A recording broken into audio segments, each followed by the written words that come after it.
Hello, I'm Maria Titizian. And I'm Rubina Margosian, and this is the Week in Review. Every week, we bring you the stories shaping Armenia and the region. From politics and policy to social issues and conflict, we break down the news and what it means for you.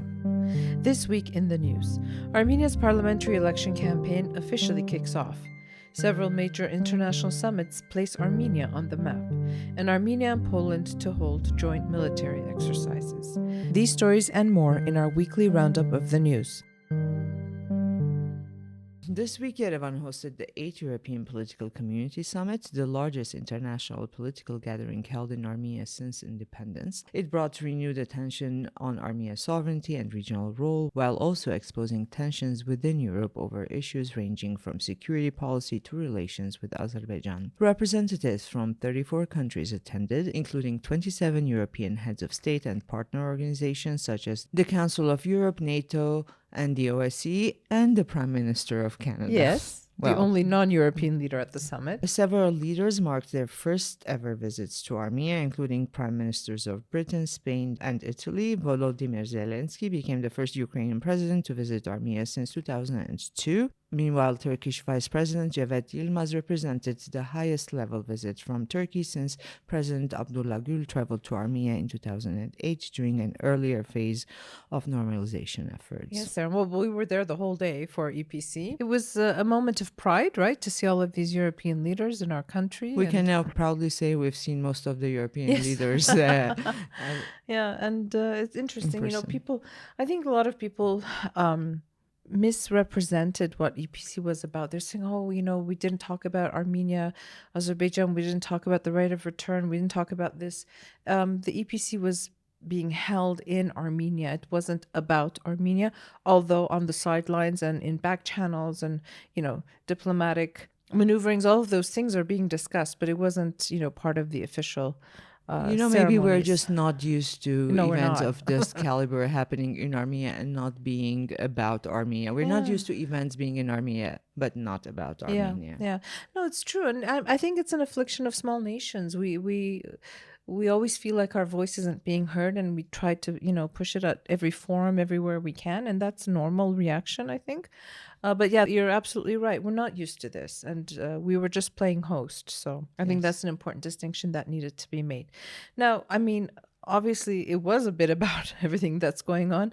Azerbaijani President Ilham Aliyev did not attend the summit, but he did join the plenary session by video. And we were watching, following all of this, of course. And during his remarks, Prime Minister Pashinyan expressed hope that he would be able to visit Azerbaijan in 2028 because Baku is set to host the 12th European Political Community Summit. It was an agreement that they had beforehand. Pashinyan noted that Armenia and Azerbaijan had mutually supported each other's bids to host the gathering. Pashinyan also reflected on the significance of the first EPC summit in Prague in 2022, which we remember very well, Rubina, where he and Aliyev formally recognized each other's territorial integrity on the basis of the 1991 Alma-Ata Declaration. He said that moment helped create a realistic pathway toward a peace agreement and laid the groundwork for subsequent negotiations, including last year's Washington Accords. Then he gave the floor to Aliyev, right? And, he used the platform to, again, criticize European institutions, arguing that while the European Commission has supported the Armenia-Azerbaijan peace process, bodies such as the European Parliament and PACE, which is the Parliamentary Assembly of the Council of Europe, had taken what he described as a hostile and biased approach toward Azerbaijan. He accused both institutions of applying double standards following Azerbaijan's takeover of Nagorno-Karabakh, pointing specifically to sanctions imposed on Azerbaijan's delegation at PACE and to a series of European Parliament resolutions critical of Baku. And I think there were like 14 resolutions, and he kept stressing the number. And the latest one was very recent. Yeah, like 4 days before the EPC. He claimed the resolutions were politically motivated and tied to Azerbaijan's restoration of control over Nagorno-Karabakh. He also announced that Azerbaijan's parliament had decided to suspend cooperation with the European Parliament and begin procedures to even withdraw from the Euronest Parliamentary Assembly. Now, when he ended his speech, they were going to move on, and then the European Parliament President, Roberta Metsola, asked for the floor, and she said that she kind of, without naming him directly, She responded by defending the independence of the European Parliament, saying its positions are adopted democratically and would not change simply because they are uncomfortable for some governments. And while the summit was underway, several protests took place in Yerevan. A group of Artsakh Armenians called on European leaders to exert pressure on Baku to release Armenian detainees. They were joined by opposition parties, wings of unity led by Arman Tatoyan and Abrelu Yergi led by Mane Tandilyan, whose party is linked to one of the most talked about detainees, Ruben Vartanian, held in an Azerbaijani prison now for nearly 3 years. Around 300 people attended this gathering. Other opposition groups also staged protests. The Armenia Alliance, led by former President Robert Kocan, rallied to bring attention to democratic backsliding in Armenia, the issue of political prisoners, and the rights of Armenians from Nagorno-Karabakh. Senior members of Republican Party also rallied against European hypocrisy, calling on Brussels to stand for democracy in Armenia. I see they've come a long way. These are representatives of two former administrations under which Armenia was Really not a democracy. not a democracy. I mean, I've seen not that we're a perfect democracy now. I now, mean, let's but- be honest, but but still. I see they've know. matured and Yeah. now they're all for democracy. Yes. Meanwhile, civil society representatives from Armenia and Artsakh staged a protest outside the EU delegation headquarters in Yerevan, delivering a letter addressed to European Commission President Ursula von der Leyen and EU commissioners, signed by 23 organizations. The letter condemned the ethnic cleansing in Artsakh and the international community's indifference. Yeah. Actually, we could hear some of the protests from the venue, right? While Yes. the world leaders were coming, we could hear the protesters. And, absolutely, this is an opportunity for people to voice their opinions and to hold protests and demonstrations and Concerns, Yeah, absolutely. Well, on the sidelines of the summit, Armenia signed declarations on strategic partnership or dialogue with a number of countries, Bulgaria, Croatia, and the United Kingdom. Prior to the summit, just right before the summit, Pashinyan and Belgium Prime Minister Bart de Wever, I hope I'm pronouncing it correctly, presided over the ceremonial opening of Belgium's new embassy in Yerevan. Following the summit, Pashinyan held separate meetings with the leaders of Ukraine, Spain, and Secretary General of NATO. Ukrainian President Zelensky and Pashinyan discussed restoring active dialogue and development of economic partnership. As we know, Armenia and Ukraine haven't always had the best relations because Ukraine has consistently supported and backed Azerbaijan. So it was interesting. And Zelensky was very kind of, I don't know how to explain his demeanor. Did you notice that when he was walking? Yes, but I also, again, coming back to our previous conversation, a lot of the EPC summit was going to be about Ukraine, Right. and he was here to Yeah, negotiate yeah. on Ukraine's behalf, and he was not in Armenia to do sightseeing. So a lot of his demeanor seemed a little bit standoffish. Let's put it this way. Thanks, that's a good word, exactly. But also, we need to understand that it He was was a coming more from his- important yeah. event for him personally, because we were talking about the next package of assistance to Ukraine. So it was an important moment for him. I don't think it mattered to him where he was. Yeah. Well, also on the sidelines of the European Political Community Summit, Armenia and Turkey signed a memorandum on joint restoration works for the historic Ani Bridge located on the shared border. The agreement stems from understandings reached by the special envoys leading the Armenia-Turkey normalization talks. This is Ruben Rubinyan and Serdar Kilic since negotiations began back in 2022. Prime Minister Pashinyan and Turkish Vice President Cevdet Yilmaz attended the signing ceremony. Yilmaz later said that the sides had discussed border cooperation in transport, customs, energy, and digital infrastructure, describing the bridge restoration as both a symbolic and practical confidence-building measure. The bridge itself dates back to the Bagratuni era of the 10th and 11th centuries, when Ani served as the capital of Armenia. Its central section collapsed a long time ago. Speaking to Turkish journalists, Armenia-Turkey normalization envoy Serdar Kilic said Yilmaz had been warmly received, calling the visit a turning point. Addressing a possible reopening of the Armenia-Turkey border, Kilic said the crossing could be considered technically ready, but several bureaucratic and infrastructure-related steps still needed to be completed. He said telecommunication systems, security agreements, and customs infrastructure still had to be finalized before the border could fully open. But we're not talking about fully opening the border at this point. We are talking forever about this, but the first step would be for diplomatic And passport holders and third country passport right, holders. and they've been really dragging their feet on, and there was a lot of chatter among even some of the foreign journalists, who, one of them said, "Oh, did you hear? There's going to be a big announcement about Armenia-Turkey border opening," and I was really indifferent. I said, "Look, we've been hearing about this for the Big past announcement. 3-4 years now, and I'm not going to be holding my breath." But somehow we were hoping something would happen, but clearly, it didn't. So we'll see. And a day after hosting the EPC summit, Yerevan also hosted the first ever EU Armenia summit, marking a major step in Armenia's deepening relationship with the European Union. In fact, EU leaders were saying this is the highest level that Armenia EU relations have ever been. Prime Minister Pashinyan met with European Council President Antonio Costa and Ursula von der Leyen, this is the European Commission President, to discuss expanding cooperation in a number of spheres: connectivity, energy, transport, digital infrastructure, and economic integration. They signed a joint declaration describing the summit as a historic milestone in EU-Armenia relations, reaffirming the EU's support for Armenia's sovereignty, resilience, and reform agenda.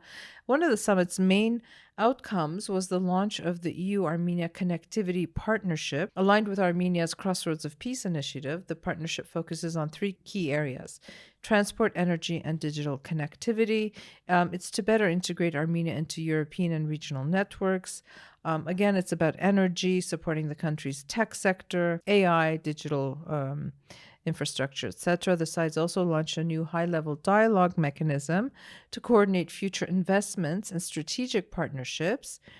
One of the important things, Rubina, was this cooperation with Frontex. Now, a lot of people don't know this, but it's the EU's border agency. Armenia and Frontex initialed a new agreement on border management and migration cooperation. This includes training, risk analysis, technical expertise, and technical expertise, though the arrangement still requires formal approval before coming into force. And another interesting thing was that the summit also focused heavily on investment and private sector cooperation. And the EU handed letters of intent to several Armenian organizations and companies working in technology, education, investment, culture. These included Synopsys Armenia, Tumo, Firebird, and AGBU.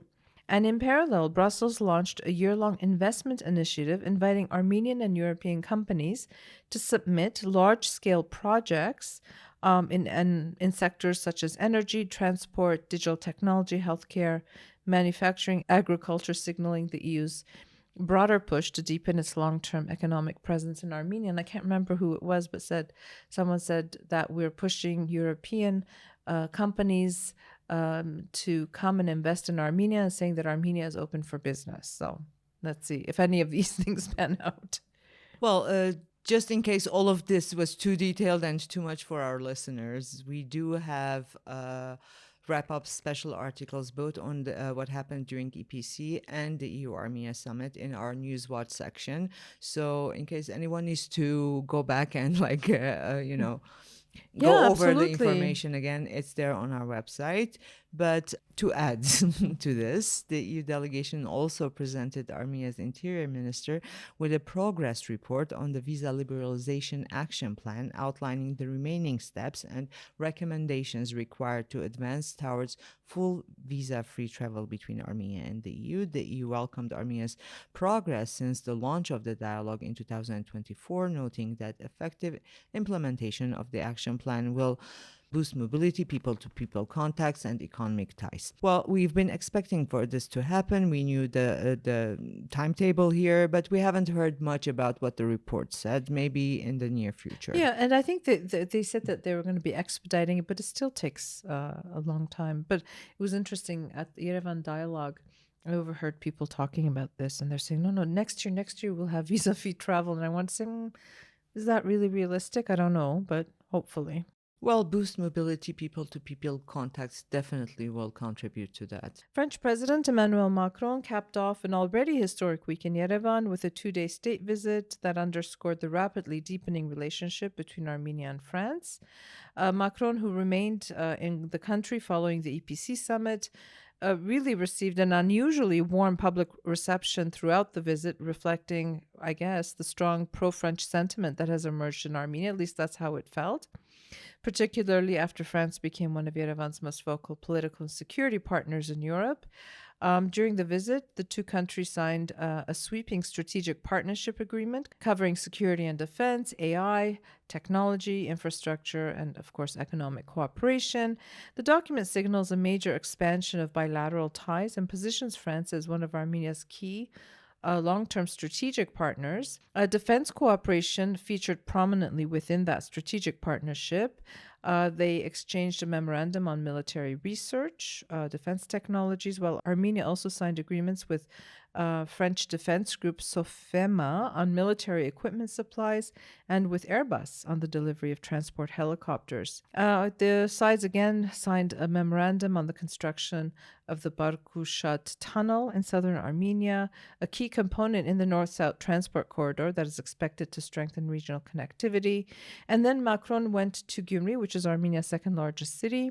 He joined Armenian officials and thousands of residents for a public concert titled Musical Bridge, Armenia, France, in the city's central square. Wrapping up his trip, Macron delivered a message. He said, "Never forget, France loves you." I also suspect Macron kissed about 2% of Armenia's population during his visit. Well, alongside the EPC and the EU-Armenia summit, the Yerevan Dialogue Forum also took place this week under the theme Riding Through the Storm, bringing together senior officials, experts, and other stakeholders to discuss regional and global challenges. Participants included Prime Minister Pashinyan, Emmanuel Macron, and Council of Europe Secretary General Alain Bisset. The event was organized by Armenia's Foreign Ministry, and the theme music was Riders on the Storm by The Doors, so that was kind of cool. Well, moving along to things that aren't so cool, maybe Russia's foreign ministry spokesperson Maria Zakharova warned that Armenia could face the same future as Ukraine if it continued deepening ties with the EU, accusing Brussels of exploiting Armenia for anti-Russian purposes. She described the recent EU events in Armenia as a political show, accused Brussels and other European capitals of attempting to influence Armenia ahead of the elections, characterizing their support as interference in the country's internal affairs. She argued that Armenia was being drawn into what she described as an aggressive Euro-Atlantic standards and mechanisms, warning that closer integration with the EU would ultimately align Yerevan with Brussels' anti-Russian policies with serious political and economic consequences. She went on and she several times kept saying anti-Russian policies of Brussels and that Armenia was being sucked into these things. Well, her thing was also kind of Brussels is EU is sucking everything out of Armenia, and all it's giving in return is a PR moment. Yeah. I mean, absolutely it was a PR moment, and that's part of soft power or smart power, as we published today. We'll talk about later. But, she was claiming that Brussels is not providing any meaningful financial assistance, tech, or market access. She even talked about Medzamor, Armenia's nuclear power plant. She argued that EU-backed policies contradicted Armenia's energy interests. And the list is quite long. She was very upset and condemned Ukrainian President Zelensky's participation in the EPC, again accusing Armenia of providing a platform, again, for anti-Russian rhetoric. We say this multiple times only because she said this multiple times.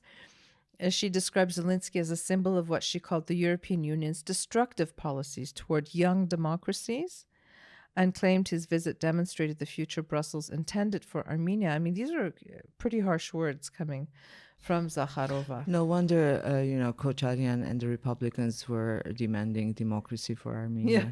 Well, in the meantime, Prime Minister Pashinyan said during a briefing that Armenia was not Russia's ally on the issue of Ukraine.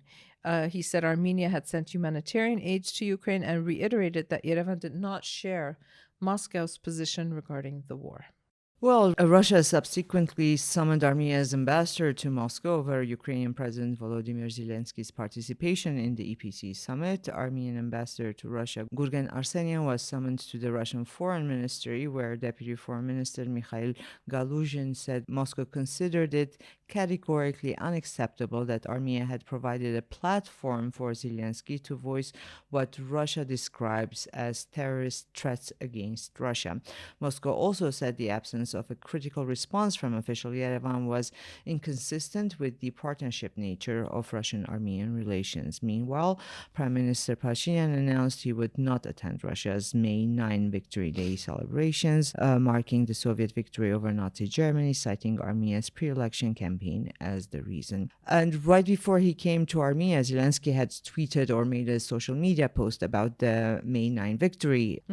Oh, yeah, that's They right. I saying, found out that. yeah, Ukrainian drones would be buzzing over the Right. parade while Russia has nothing to show. Well, I think not that there's no tension, but I think that Oh, in yeah. this particular case, because he made this social media post right before arriving to Armenia, kind of in the context of the EPC summit. Well, Belarus also summoned Armenia's chargé d'affaires in Minsk and issued a formal diplomatic protest following remarks by Alen Simonian. He is the president of Armenia's National Assembly. Belarus's foreign ministry said it had delivered a resolute protest. I don't know what that means, but this is and handed the Armenian diplomat a formal note over what it described as recent hostile actions by the Armenian side. In an interview with Armenia's public television, Simonian said the ruling party would not allow Armenia to become a gubernia, or what means a Russian province. He said Armenia must either maintain balanced relations with Russia and other partners or become a province like Belarus. And this is what, irked their ire, if you will. Earlier, the Belarusian Foreign Ministry spokesperson dismissed Simonian's remarks as pre-election populism and an attempt to distract from domestic problems. He defended Belarus's alliance with Russia and said Minsk would not allow anyone to lecture it on its foreign policy choices. Minsk also accused Yerevan of pursuing a so-called balanced pro-Western course. Speaking to reporters later, Simonian accused Belarus of showing a disrespectful attitude toward Armenia and said that the country had chosen a path of democratization and emphasized that human rights and freedoms remained core values for the country. Meanwhile, Belarusian opposition leader Svetlana Tsikhanouskaya, who lives in exile, visited Armenia to participate. She was at the EPC, she was at the Yerevan Dialogue. She also visited the Armenian Genocide Memorial and met with Armenian civil society representatives. And as we know, relations between Armenia and Belarus have been strained since June of 2024, when Armenia recalled its ambassador to Belarus. When Prime Minister Pashinyan accused Lukashenko, the president of Belarus, of supporting Azerbaijan during the 2020 war. Yes, because we found out that Belarus was helping planning with Azerbaijan that And they're a member of the CSTO. Anyway. Well, and briefly about Zakharova's response to the given situation. Her response during her most recent press conference to what Alen Simonian said was that, Alen Simonian is simply jealous of Belarus. And then I'm not joking, for 6 minutes, she went on to sing the praise of Belarus and how she visits there in her capacity, official capacity, but also on family holidays. She goes to Minsk? It's such a wonderful country and everything is so good. And then she just called on Simonian and everyone, all journalists in Armenia, to just go to Belarus to see how prosperous it is and to make a point that Armenia is just jealous of Belarus. And also, she kind of also insinuated about how Belarus is proudly preserving its history and the trauma of its people, while alluding that Armenia kind of gave up its genocide recognition demands the thing. It was very interesting to see if Belarus ever needed an advertising, they can use that section. Well, I think someone should remind Zakharova that Pashinyan, after that whole kerfuffle he had, said that neither he nor any Armenian official would visit Belarus while Lukashenko remained in power. So. Well, Armenia and Poland are deepening defense ties, with the two countries announcing plans to hold joint military exercises and expand cooperation in military education, training, and defense technology. The announcement came during Defense Minister Suren Papikian's visit to Warsaw, where he held talks with his Polish counterpart. Polish officials also confirmed that Armenia has expressed interest in purchasing Polish military equipment, including Polish-produced versions of South Korea's K-2 tanks. The sides said cooperation is already being carried out under a bilateral defense cooperation plan for 2026 and discussed implementing a military technical agreement signed earlier this year. Armenia and Poland also agreed to open a defense attaché office at the Armenian embassy in Warsaw.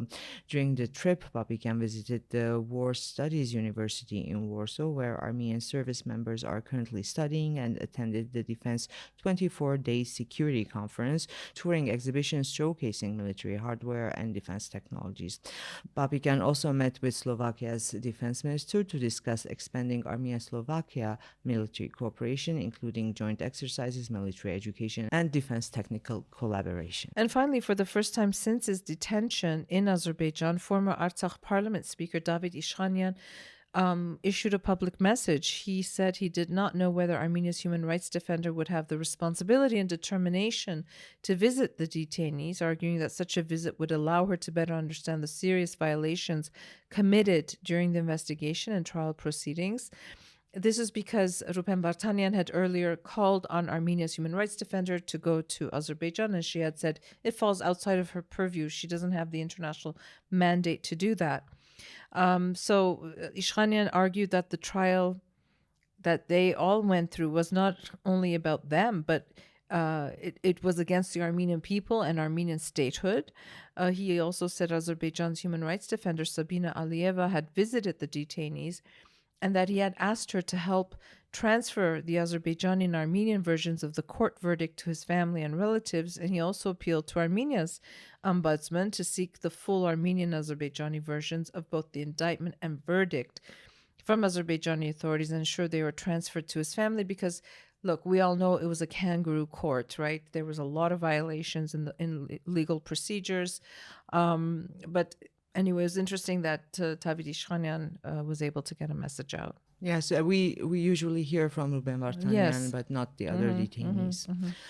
Well, and on to our election digest section. Because Today, yes, the official campaign started. It will continue through June 5. June 6 will serve as a day of silence, during which campaigning is prohibited. The ruling Civil Contract Party launched its campaign in Sunik and announced a rally in Gapan scheduled for May 9. Strong Armenia Party began its campaign outside the National Assembly, saying it aimed to bring political change to the country. They have called for a rally on May 9 at Yerevan's Victory Park to celebrate Victory Day. Meanwhile, Arman Tatoyan's Wings of Unity Alliance launched its campaign at the Goshavank Monastery complex in Tavush. According to the alliance, the location was chosen because medieval Armenian scholar Mekhitar Gosh lived there and worked there, promoting the principles of justice, law, and human dignity. Former ambassador at large Edmond Marokyan's Bright Armenia Party launched its election campaign from the border village of Yeraskh. This is in Armenia's Ararat region, and it borders Nakhichevan. In a statement, the party said the choice of location was deliberate, describing Yeraskh as a symbol of Armenia's borders, resistance, sovereignty, and right to exist. In 2023, the construction of a steel plant was halted, and then they were forced to relocate after Azerbaijan had repeatedly opened fire towards the site. Bright Armenia said the factory project became an example of external pressure and government inaction after Azerbaijan objected to its construction.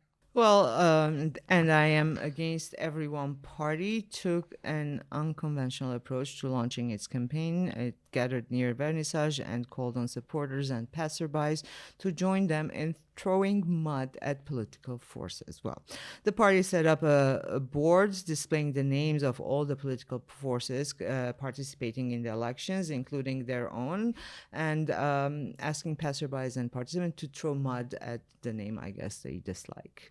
Party representatives said the action was meant to symbolize what they described as the mudslinging nature of the election campaign. The party party has nominated human rights lawyer Nina Karapetyan as its candidate for prime minister. Yeah, well, they're also walking around in superhero costumes, so Well, at least there is some creativity maybe. in their campaign approach. Like, Haik Marutian's and I'm Against Everyone's is the more, grassroots creative campaign that we've seen so far. Well, meanwhile, while people are throwing mud and walking around for Hero costumes. superhero costumes, new criminal allegations have emerged, again involving supporters of Samvel Karapetyan over vote buying and voter intimidation in support of strong Armenia. I think they were still operating, in the late 1990s or the 1990s or early 2000s.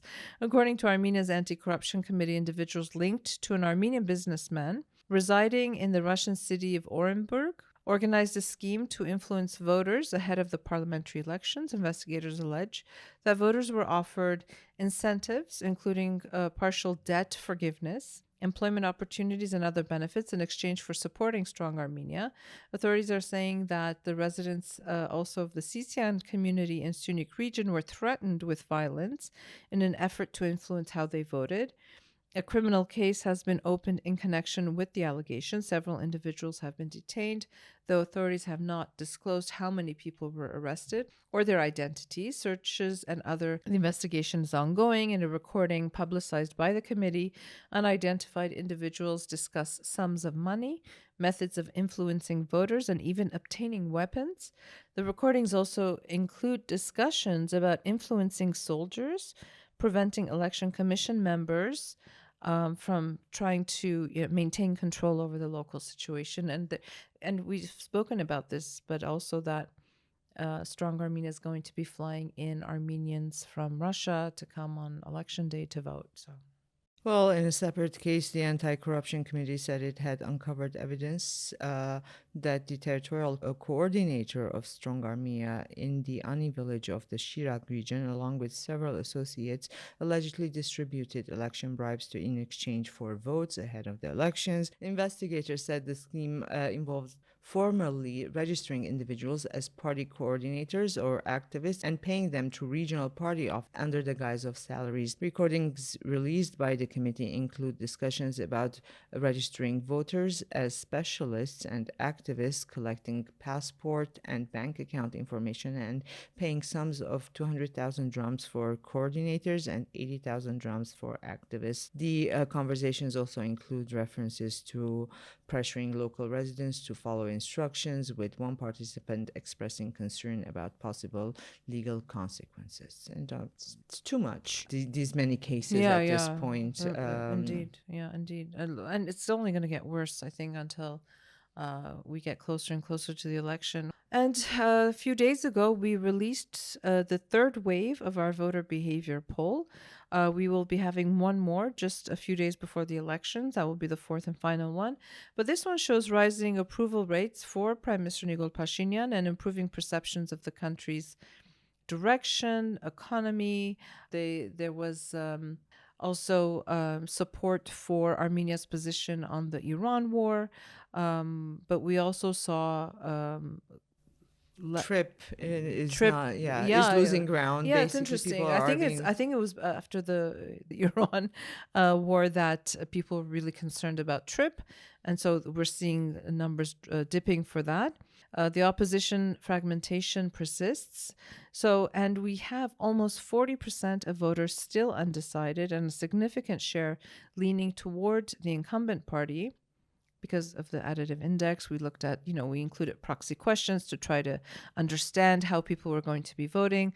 Their eventual alignment remains decisive in shaping the outcome of the elections on June 7. It's not only the alignment, it's also if they will participate, if they will go to vote at all. Well, yeah, I know. It's crazy because 85% of our poll said that they're going to go out to vote. We've never had 85% participation. But people will say that. But, among the key findings, it includes the public perceptions of the economy having improved. Again, consistent majority believing Armenia's security situation has improved. Approval of the government's handling of the Iran war. Confidence in Trip declining. Support for strong Armenia has been incrementally decreasing, which is interesting, while Armenia alliance remains largely stagnant, and they're not even passing the threshold to get in. So it's going to be interesting to see how the campaign plays out. So, from what we understand, is like civil contract is getting in, Strong Armenia is getting in, and then Armenia Alliance and Prosperous Armenia Party. It We'll be remains to fighting be for the seen third place, yeah. for the third place, because even if they don't pass the threshold, the law requires that there be three forces in parliament, so one of them will get a bump to. Right, but interestingly, as you noted earlier before our podcast, Armenia Alliance, because it's an alliance, requires 8% to pass the threshold. Prosperous Armenia is a party, and it requires 4%. So It's Prosperous at Armenia 3.4 right at now. But technically, Prosperous Armenia Could pass the could threshold. pass the threshold, and Armenia Alliance would be left out of parliament. It's going to be very interesting to be watching this, and the mudslinging that's happening already. Well, what we published this week, we published wrap-ups of what happened at APC, as we mentioned earlier in the podcast, and also the EU Armenia Summit. And just today, we published the next statecraft and governance article by Nerses Kopalyan. It's called Armenia Flexes its Smart Power. Well, he says Armenia is seeking to redefine its global role through smart power by hosting the European Political Community Summit and a series of major international forums. Yerevan is leveraging diplomacy, connectivity, and strategic partnerships to expand its international relevance, resilience, and foreign policy autonomy. And on that note, Sheila Pailan's column this month called Rise and Outshine. It's interesting. As always, she draws from her own personal experience. So from childhood bullying to Armenia's unexpected rise into the global spotlight, she reflects on how people and countries can use pain and rejection to rise above and beyond what tried to break them. And earlier in the week, before we got all political and summity, we published a piece by Ani Bogosyan. It's called Lilac Season on Inheriting the Genocide. It's a soulful and moving essay on inheritance, memory, and survival. Ani Bogosyan traces her family's history from the Armenian genocide to the present, exploring how trauma endures across generations, not as memory alone, but as ritual, silence, and the quiet work of tending what remains. And that's the kind of week it's been here in Armenia. Thank you for listening. Have a safe and peaceful weekend, and we'll be back again next week.